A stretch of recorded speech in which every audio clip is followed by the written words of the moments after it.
We have started the day with lots of earthquakes in the Reykjanes region, which is the oceanic part and part of the land in the Reykjanes Peninsula of Iceland. In the southern part of it, southwest part of it, you can see the depth is around 5 to 7 kilometers. These are tectonic earthquakes, which actually are helping to open up the ground. This is the pull of the Eurasian plate, and creating the space, the voids, the cracks and fissures necessary for the rise of the magma in the Svartsengi volcanic system. Even if eruption happens, we will not see it. These are under the sea.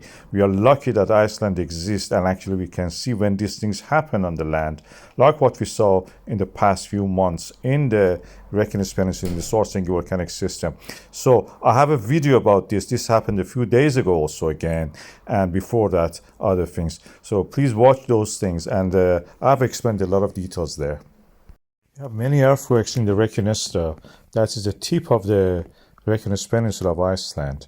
The earthquakes started today, and they're concentrated and clustered there, almost short of being a swarm. Look at the size of the earthquakes and the concentration. Many of them also are happening probably at near the shore in the ocean, Atlantic Ocean.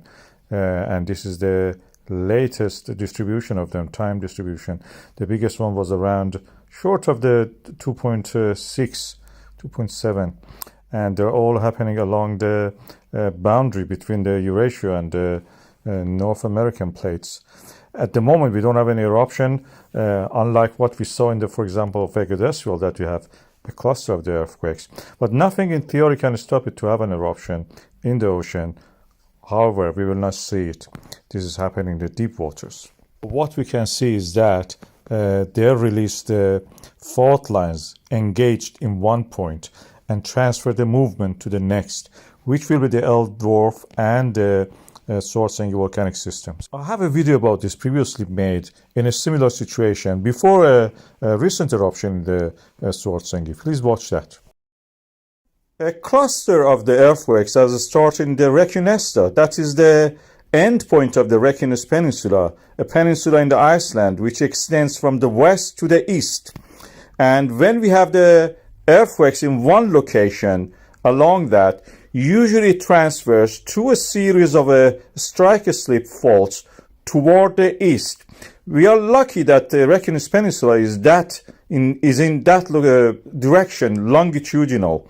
That makes it very easy structurally to see how the earthquakes are transferred. This is a peninsula, as I mentioned. It has geothermal activity there. We have a geothermal power plant there.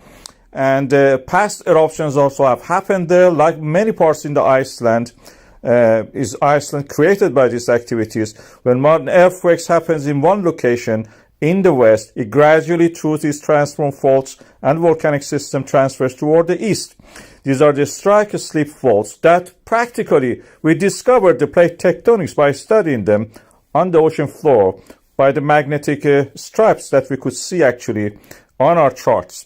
And this has created these volcanic systems, we call them. They are kind of body-nature landscape of fault lines and rift valleys in the Iceland.